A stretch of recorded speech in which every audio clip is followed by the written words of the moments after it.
여러분, 청주에서 외치는 세례 요한의 소리라는 제목으로 말씀을 전하고자 합니다. 여러분, 세례 요한은 광야에서 외쳤습니다. 회개하라, 천국이 가까이 왔느니라. 그 메시지를 듣고 많은 사람들이 와서 회개했습니다. 드디어 바리새인과 사두개인들도, 이스라엘의 지도층들도 와서 말씀을 듣기를 원하고 살펴보기를 원했습니다. 그때 그 사람을 향해서 사도 바울은 그 바리새인들을 향해서 독사의 자식들아, 이야기하면서 회개에 합당한 열매를 맺어야 한다라고 강조하며 외쳤습니다.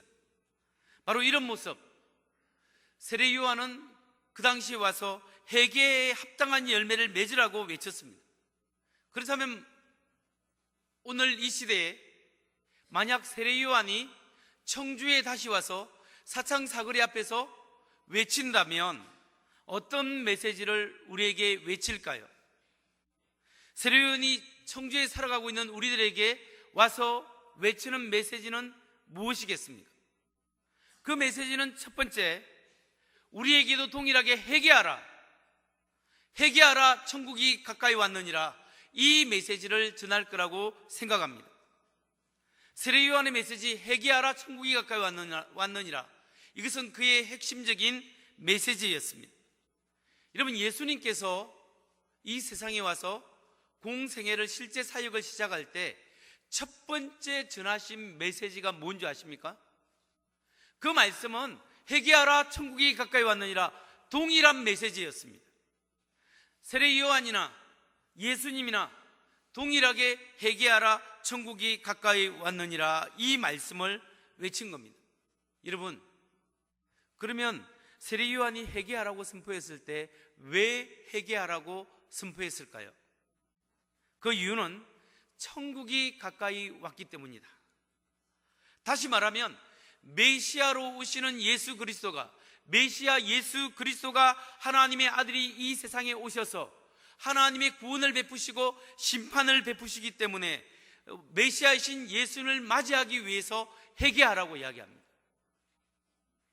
그 메시아가 곧 오시기 때문에 마음을 준비하고 회개하라고 외쳤던 겁니다. 근데 여러분, 오늘날 우리에게는 메시아 예수님이 2000년 전에 이미 오셨잖아요. 이미 오셨다면 이제 그 세례 요한이 이곳에 다시 와서, 청주에 다시 와서 우리에게 회개하라고 선포할 때 왜 우리에게 회개하라고 선포할까요? 그 이유는 예수님이 다시 오시기 때문입니다. 주님의 세컨드 카밍, 다시 주님이 오실 것이기 때문에 우리에게 회개하라는 겁니다. 그분은 이제 처음 오실 때는 구원을 베푸셨지만 이제 다시 오실 때는 심판의 주로 오실 것이기 때문에 우리에게 회개하라고 이야기할 것입니다. 뿐만 아니라 오늘 예수 그리스도를 구주로 영접하지 못하고 그분을 구주이신 예수님을 인격적으로 만나지 못한 우리들에게, 어떤 사람들에게 회개해야 한다고 선포할 것입니다. 여러분, 여기서 우리는 회개가 무엇인지 알아야 합니다. 회개한다는 것이 무엇이겠습니까? 회개한다는 것은 방향을 바꾸는 겁니다. 자기의 삶에, 하나님을 향한 어떤 사람의 삶의 한 생각과 뜻과 의지의 그 방향이 하나님께 가 있지 않고 자기에게 가 있는 그것을 하나님께로 돌이키는 것이 회개한다는 겁니다. 회개는 내 중심에서 하나님 중심으로 돌이키는 것을, 삶을 바꾸는 것이 회개입니다. 아직도 예수님이 주인 되지 못하고 내가 내 인생의 주인 되어서 내가 하고 싶은 대로, 내가 원하는 대로 내 중심으로 살아가는 모든 삶을 우리가 하나님 앞에 내어놓고 돌이켜야 합니다.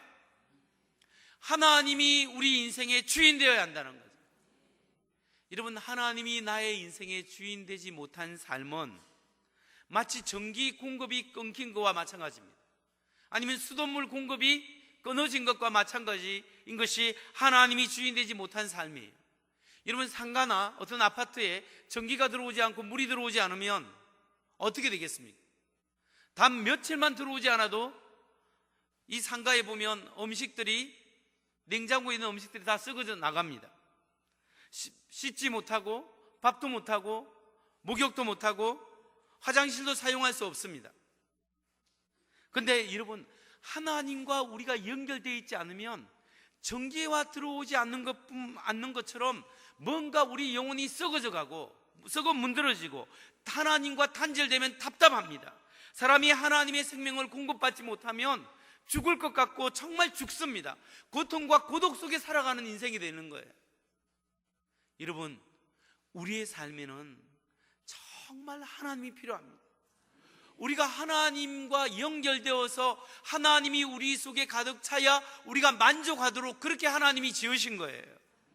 그렇기 때문에 하나님이 없다면 인생의 궁극적 의미를 느낄 수 없고 도덕적 삶의 근거를 발견할 수 없는 거예요. 하나님이 우리 안에 계실 때 인생의 의미를 느낄 수 있고 깨달을 수 있는 거예요. 여러분 중에 아직도 하나님을 믿는다고 생각하지만 온전히 하나님께 돌이키지 못한 분은 우리 하나님 앞에 돌이켜야 합니다. 하나님을 떠난 삶이 자유로울 것 같지만 사실은 하나님 없이 자기 마음대로 살아가는 것이 더 불행한 거예요. 그렇기 때문에 여러분, 우리는 하나님 앞으로 돌이키는 것이 더 자유롭고 그 하나님과 동행하고 그 하나님과 함께하는 것이 더 행복하다는 사실을 여러분 믿으시기 바랍니다. 우리가 하나님 앞에 돌이킬 수 있는 이유는, 여러분이 이 자리에 와 계시는 이유는 여러분이 왔기 때문, 여러분이 돌이켰기 때문이 아니라 사실은 하나님이 미리 예비하신 거예요. 하나님이 미리 하나님의 아들을 보내셨고 하나님의 아들 예수님이 십자가에 미리 죽으셨고 그분의 십자가의 보혈과 그분의 사랑과 그 은혜 때문에 우리의 하나님 앞에 돌이킬 수 있는 모든 여건을 우리에게 허락하신 거예요. 하나님의 은혜와 하나님의 사랑 때문에 오늘 우리가 이 자리에 와 있고 하나님을 알게 된 겁니다. 그렇기 때문에 여러분, 우리의 삶 속에 하나님 앞에 온전히 돌이키는 회개가 있어야 합니다. 나의 삶의 방향을 바꾸는 회개가 있어야 합니다. 하나님을 믿는다 하지만 아직도 돌이키지 못하고 아직도 하나님 앞에 나아가서 우리의 삶이 변화되지 못한 삶이 있다면 바뀌어져야 한다는 겁니다. 예수 안 믿는 사람들이 예수 믿는 사람을 전에 욕할 때 예수쟁이 하면서 무슨 욕을 했습니까? 무슨 욕을 했냐면, 나라면 그렇게 교회 가서 회개하고 돌아와서 또 죄짓고 또 교회 가서 회개하고 돌아와서 하나님 잘못했습니다, 이렇게 교회 가서 회개하고 돌아와서 죄를 지을 바에는 아예 교회 안 나가겠다, 그런 말을 옛날에 많이 했죠. 여러분, 어쩌면은 맞는 말일 수 있습니다. 참된 회개란 우리의 심령이 하나님 앞에 돌이켜야 합니다. 내 중심에서 하나님 중심으로 나아가야 합니다. 그래서 의도적이고 반복적인 죄를 끊어야 한다는 거예요. 물론 우리가 인약해서 하나님 앞에 나와서 하나님 잘못했습니다, 정말 말씀대로 살겠습니다 하지만 또 나아가서 또 실수하고 넘어질 수 있어요. 근데 말씀대로 살려고 하다가 실수하고 넘어지는 거하고 하나님 잘못했습니다 하고 돌아가서 의도적으로 반복적으로 악을 행하는 것은 전혀 다른 문제예요. 어떤 사람은 이야기합니다.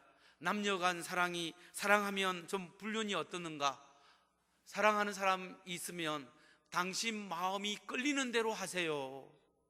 아주 위험한 발상입니다. 마음이 끌리는 대로 하는 것이 아니라 하나님의 뜻대로 해야 되는 거예요. 여러분, 이 모든 것이 참다운 회개가 아니라 자기 마음대로 자기 마음에 끌리는 대로 하는 것은 하나님 앞에 돌이킨 삶이 아니에요. 아직도 내가 하고 싶은 대로 내가 원하는 대로 살아간다면 그것은 하나님께 돌아간 삶이 아니라 나의 삶이에요. 회개란 것은 우리의 마음이 하나님께 향해서 하나님을 첫 번째 여기는 겁니다. 하나님이 나의 삶의 우선시 되는 거예요. 그래서 그 하나님이 우선적인 삶이 관계성 속에서 아름다운 열매로 드러나야 하는 거예요. 오늘 내가 하나님 앞에 불신앙을 가지고 있고 불순종하고 있다면, 내 중심으로 살고 있다면 하나님 중심으로 돌이키시기 바랍니다.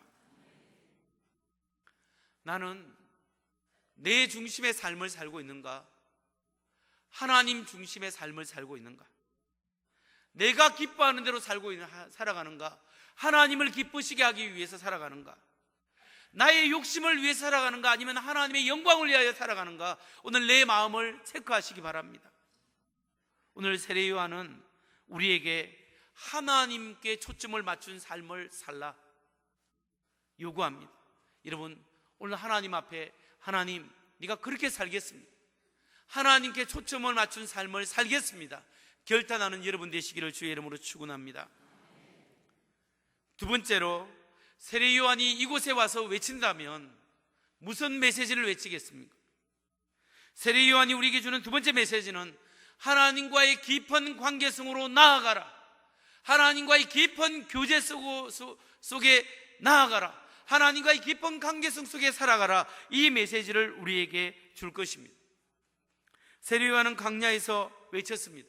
메시아가 곧 오니 회개하라, 천국이 가까웠느니라. 메시아가 오기 때문에 회개하라고 우리에게, 그리고 합당한 열매를 맺으라고 이야기합니다. 그런데 예수님은 이미 그때 오셨습니다. 예수님이 오셨기 때문에 하나님의 나라가 시작됩니다. 예수님이 오셨기 때문에 이미 하나님 나라가 시작되었습니다. 그러나 완성은 아닙니다. 난 옛, 완전히 완성된 건 아닙니다. 우리는 예수님이 오셨기 때문에 하나님 나라가 시작되었고, 그분이 다시 오시면 하나님의 나라가 완성될 것입니다. 우리는 그 중간에 살아가는 겁니다. 우리는 이 땅을 살면서도 하나님 나라를 살아가는 사람입니다. 예수님이 재림하시면 온전히 하나님 나라가 완성될 것입니다. 그럼 여기서 우리가 하나님 나라가 무엇인가를 알아야 합니다. 여러분, 하나님 나라가 뭐죠? 하나님 나라는 우리가 죽어서 가는 곳입니까? 하나님의 나라는 하늘나라와 동일한 말인데, 마태복음은 하늘나라가 나오는데 하나님의 나라와 동일합니다. 하나님의 나라는 장소의 개념이 아니에요. 우리가 죽어서 저 천당에 간다, 그런 개념이 아니에요. 하늘나라, 하나님의 나라는 장소의 개념이 아니라 통치의 개념이에요. 하나님이 다스리는 곳이 하나님의 나라예요. 하나님이 나의 심령을 다스리면 심령천국, 하나님이 나를 다스리기 때문에 심령에 하나님의 나라가 이루어지는 거예요.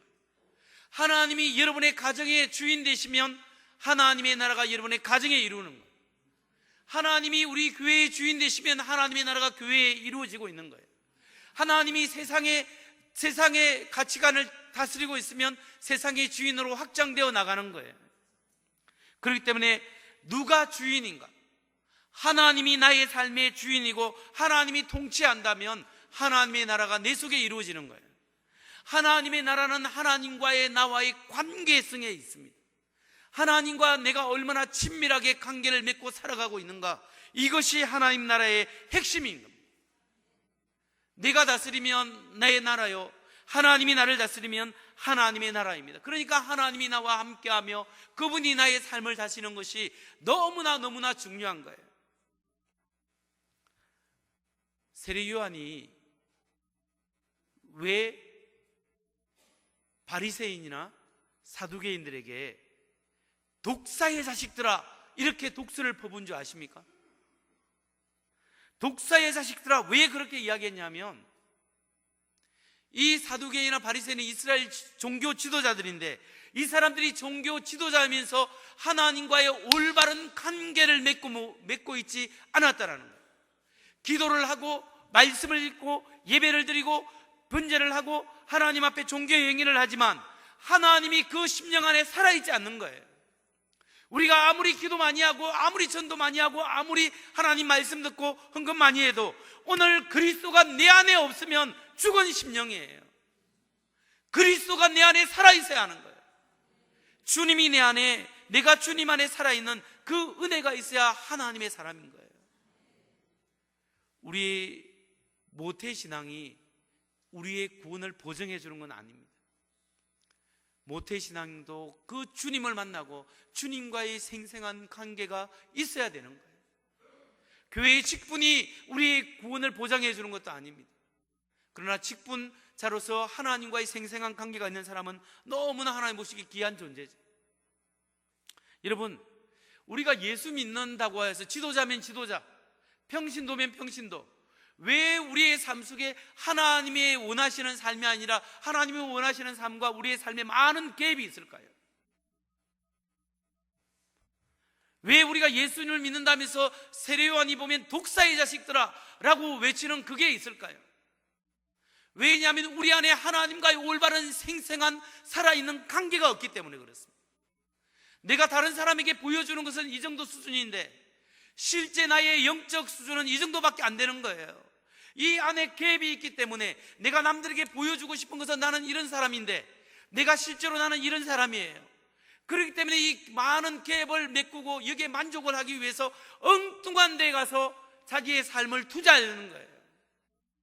카지노에 가기도 하고 보르나나 야동을 보면서 자기의 만족을 누리고 있고, 그러면서 끊지 못하는 상황 속에 계속 가고 있는 사람이 참 많이 있다라는 거예요. 여러분, 하나님이 내 안에, 성령님이 내 안에 계실 때 하나님 아버지, 내가 이런 연약한 사람입니다. 하나님이 아니면 실제 나와 보여주는 나와 실제 나는 너무나 차이가 있습니다. 주님이 이렇게 부족한 나에게 성령님 들어와 주셔서 나를 불쌍히 여기시고 오늘 나를 인도하시고 이끌어 주옵소서. 하나님 아버지, 나를 불쌍히 여기소서. 하나님 앞에 내어놓고 기도할 때 하나님의 은혜와 긍휼을 경험하면 이 갭이 점점 좁아지고 메꿔지고 하나님의 은혜 안에서 우리가 만족을 얻을 수 있는 거예요. 그렇지 않으면 결코 만족감을 누릴 수 없는 겁니다. 기독교의 구원은 하나님과의 관계 회복입니다. 하나님과의 끊어진 관계가, 하나님 내 마음대로 살아가겠고 내 뜻대로 살아가겠습니다라는 관계성 속에서 하나님 주님의 뜻대로 살아가겠습니다. 이제 하나님의 뜻대로 살아가겠습니다. 주님 내 안에 계시옵소서. 내가 주님 안에 살겠습니다. 이렇게 내 심령 속에 하나님이 살아있는 사람, 내 심령 속에 하나님이 있고 아버지 하나님, 내 아들아 내 딸아, 이 관계가 살아있는 사람이 하나님의 사람이요, 오늘 하나님의 심정이, 하나님의 은혜가 생생히 역사할 수 있는 사람인 줄 믿으시기 바랍니다. 이런 하나님의 은혜가 우리 속에 있으면 어떤 특권이 있냐면 하나님을 향해서 내가 아버지라고 부를 수 있는 거예요. 아버지 하나님, 사랑하는 내 아들아, 사랑하는 내 딸아, 하나님과의 관계가 맺어지는 거예요. 여러분, 이런 하나님과의 살아있는 관계를 경험하는 우리 모두가 되길 바랍니다. 이제 마지막으로 하나만 더 생각해 볼 것은, 우리가 하나님을 향해서 회개하고 돌이키고 하나님과 생생한 관계성 속에 살아가고 있다면 이 모든 관계가 외적인 것으로 드러나야 되는데 과연 무엇으로 드러나야 할까요? 나 혼자 은혜 받고 나 혼자 거룩하면 안 되는 거예요. 뭔가가 겉으로 드러나야 되는데, 오늘 말씀을 통하여 세례요한이 주는 세 번째 메시지는 회개와 주님과의 깊은 관계는 반드시 삶의 열매로 드러나야 한다는 거예요. 우리의 삶 속에서 열매를 맺어 나가야 한다, 이걸 말씀하고 있는 거예요. 오늘 독사의 자식들아, 너희가 어떻게 임박한 진도를 피하려 하느냐? 회개에 합당한 열매를 맺으라. 이게 보면 마태복음 3장 8절에 보면 회개에 합당한 열매를 맺고라고 이야기합니다. 마태복음 3장 10절에 보면 좋은 열매를 맺지 아니하는 나무마다 찍혀 불에 던져지리라. 좋은 열매를 맺지 않으면 찍혀서 불에 던져진다, 심판받는다라는 이야기입니다. 여러분, 우리가 하나님께 돌이킨 삶, 성령님이 내 안에 있고 내가 주님 안에 살아가는 삶 속에는 반드시 외형적으로 드러나는 삶의 열매로 나타나야 합니다. 삶이 바뀌어야 하는 거예요. 삶이 변화되어야 합니다. 여러분, 예수 믿을 때, 처음 믿을 때보다 점점 바뀌어야 합니다. 조금씩 바뀌어야 합니다. 우리가 때로는 실패하고 실수하고 또다시 원점으로 돌아오더라도 또다시 하나님의 은혜 가운데 조금씩 바뀌어야 하는 거예요. 예수 믿으면 하나도 안 바뀐다, 말씀 들어도 하나도 안 바뀐다, 그렇지 않아요. 우리가 바뀌어가야 합니다. 우리 말씀 듣고 변화의 삶을 살아가야 합니다. 뭐가 바뀌어야 됩니까? 성령의 9가지 열매를 맺어야 한다. 우리 속에 사랑과 희락과 화평과 오래 참음과 자비와 양성과 충성과 온유와 절제의 삶, 이게 무슨 삶과 연결되어 있어요? 나의 인격의 변화와 연결되어 있는 거예요. 예수 믿고 신앙 인격이 조금씩 달라져야 하는 거예요. 예수 믿고 신앙 아주 좋은 사람이 포악한 사람 되면 안 됩니다. 예수 믿고 인격이 바뀌고 선한 사역과 전도의 열매로 나타나야 하는 거예요. 그래서 저는 세례 요한의 말씀에 따라, 이 근면에 따라 세 가지 열매가 우리 교회에 있었으면 좋겠습니다. 하나는 뭐냐 하면은 사랑과 섬김의 열매가 우리 교회에 있어야 되겠어요. 사랑으로 섬겨나가는 성도, 사랑하며 섬기는 것, 사랑하면 섬기는 것과 연결되는 거예요. 하나님의 은혜를 받고 우리가 사랑하며 섬겨나가는 그 모습이 우리 교회에 넘쳐야 합니다. 저는 참 감사하는 것은 우리 서문교회는 사랑으로 섬기는 분들이 너무나 많습니다. 장로님으로부터 우리 아이들에 이르기까지 우리 장로님들이 솔선수범해서 우리 성도님들을 섬겨나가잖아요. 식당에 가면 장로님들이 막 이거 입고 그냥 이렇게 설거지도 하고 이렇게 하시는 분들 많이 계시잖아요. 여러분, 이런 섬기는 열매, 사랑으로 섬기는 삶이 우리 속에 행위로 드러날 때 하나님께 영광 돌릴 수 있는 거예요. 그리고 또 우리에게 뭐가 있으면 긍휼히 여기는 마음이 있었으면 좋겠습니다. 다른 사람이 아파하는 사람과 함께 아파하고 기뻐하는 사람과 함께 기뻐할 수 있는 마음. 요즘은요, 기뻐하기도 힘들어요. 다른 사람이 뭘 하면 내가 배가 너무 아파. 정말 기뻐하는 사람과 함께 기뻐하기 어려운 게, 그럼 나는 뭐냐, 이거부터 생각하는 거예요. 그게 아니라 남이 잘 되면 함께 기뻐할 수 있고, 정말 아픔 당한 사람에게 함께 아파하고, 이 사회의 문제도 마음 아파하고, 정말 어려운 사람의 처지를 생각하는 그런 긍휼히 여기는 마음, 하나님의 마음을 닮아가는 사람, 은혜가 있으면요, 마음이 딱딱해지는 게 아니라, 율법적으로 탁탁 재는 게 아니라 긍휼한 마음이 생겨야 합니다. 불쌍히 여기는 마음이 생겨야 합니다. 그게 하나님의 마음이에요. 우리 교회에 그런 하나님의 마음이 많이 생기고 그런 사람이 많아졌으면 참 좋겠습니다. 그리고 마지막으로는 영혼 구원과 제사 삼는 사역에 열심히 있는 성도들이 많았으면 좋겠습니다. 영혼 구원, 우리 표어가 그렇지 않습니까? 오직 예수지 않습니까? 세계 선교 영혼 구원 얼마나 좋습니까?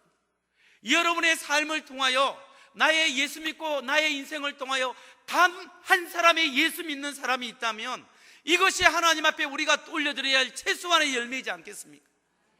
내가 수십 년 예수 믿고 이렇게 살아왔는데 나 때문에 하나님 앞에 한 사람이 예수 믿는 사람도 없다면 하나님 앞에 섰을 때 얼마나 부끄럽겠습니까? 안 되면 애라도 낳아가지고 예수 믿게 만들었고, 우리가 하나님 앞에 그렇게 한 영혼이라도 올려드리는 하나님의 사람들 되었기를 주의 이름으로 축원합니다. 여러분, 말씀을 마칩니다. 오늘 세례 요한이 이 자리에 와서 외치더라도 회개하라고 이야기할 겁니다. 주님의 재림이 가까이 왔다. 내 중심에서 하나님 중심으로 바꾸십시오.